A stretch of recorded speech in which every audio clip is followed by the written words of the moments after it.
जर खुद्द उभाठा होता लालबागच्या राजाच्या चरणी नतमस्तक, तर मग बाप्पाचाच का अपमान करताय हे विकृत बुद्धीचे राऊत सारखे हसतात. हा जर लालबागचा राजा फक्त अमित शहांनाच पावतो, तर मग संजय राऊतना हिंदू धर्म, हिंदू देव काय चावतो? अरे तुमचे मालक, तुमचा नेता हा हिरव्या सापांच्या सोबत धावतो, पण हिंदू हृदय सम्राट बाळासाहेब ठाकरेंच्या विचारांना वाटाण्याच्या अक्षता का लावतो? संजय राऊतांनी आज जे विधान केलंय की लालबागचा राजा फक्त अमित शहांना पावतो, मराठी माणसांना नाही, असं म्हणणं म्हणजे त्या गणपती बाप्पाच्या चरणावरती डोकं टेकवणाऱ्या करोडो गणेश भक्तांचा अपमान आहे. जर खुद्द उभाठा होता लालबागच्या राजाच्या चरणी नतमस्तक, जर खुद्द उभाठा होता लालबागच्या राजाच्या चरणी नतमस्तक, तर मग बाप्पाचाच का अपमान करताय हे विकृत बुद्धीचे राऊत सारखे हसतात. हा जर लालबागचा राजा फक्त अमित शहांनाच पावतो, तर मग संजय राऊतना हिंदू धर्म, हिंदू देव काय चावतो? अरे तुमचे मालक, तुमचा नेता हा हिरव्या सापांच्या सोबत धावतो, पण हिंदू हृदय सम्राट बाळासाहेब ठाकरेंच्या विचारांना वाटाण्याच्या अक्षता का लावतो?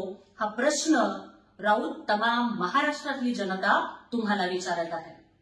राऊत, अहो कोट्यावधी गणेश भक्ताच्या बाप्पाच्या चरणी नतमस्तक होत आहे, त्यांच्यावरती विकृत बुद्धीनं टीका करणं महाराष्ट्र तुम्हाला माफ करणार नाही आणि बाप्पा तुम्हाला तुमची जागा दाखवून देतील. आणि तुम्ही जे म्हणताय ना की तुम्हाला गणपती बाप्पा पावत नाहीत, अहो तुम्ही रोज मांस, मटण, मच्छी खाऊन दगडूशेठ हलवाई गणपतीच्या दर्शनाला जाणाऱ्यांच्या संगतीमध्ये बसताय, मग बाप्पा कसा पण तुम्हाला पावणार?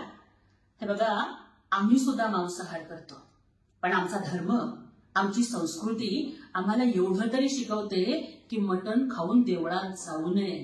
मटण खाऊन देवळात जाणाऱ्यांच्या संगतीला बसल्यामुळं कदाचित असं होत असेल. राऊत, तुमची संगत बदलली, त्यामुळं तुमची पंगत बदलली, मग बाप्पाच्या भक्तीची रंगत तुम्हाला कशी कळणार? आणि तुम्ही ही जी टीका करताय ना की देव पावत नाही वगैरे वगैरे, अहो आमचे संत महंत सांगून गेले की मने नाही भाव, पण देवा मला पाव.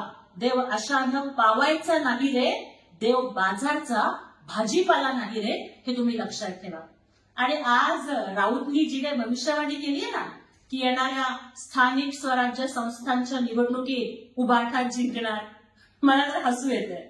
जिंकणं सोडावं, तुम्हाला सगळ्या जागांवर उभे करायला उमेदवार मिळणार नाहीत. आणि राऊत, तुम्ही जी भविष्यवाणी करताय ती बऱ्याच वेळेला चुकतीये. त्यामुळे संजय राऊतांना त्यांच्या ज्योतिषाचं ज्ञान वाढवण्यासाठी मी हे पंचांग पाठवतेय. तुमचा अभ्यास थोडासा कच्चा पडतोय, त्यामुळे एखादा चांगला गुरु, मार्गदर्शक बघून राऊत या पंचांगाचा अभ्यास करा आणि आपली पंचेंद्रिय आधी शुचिर्भूत करून घ्या, मग बाकीचं बोला.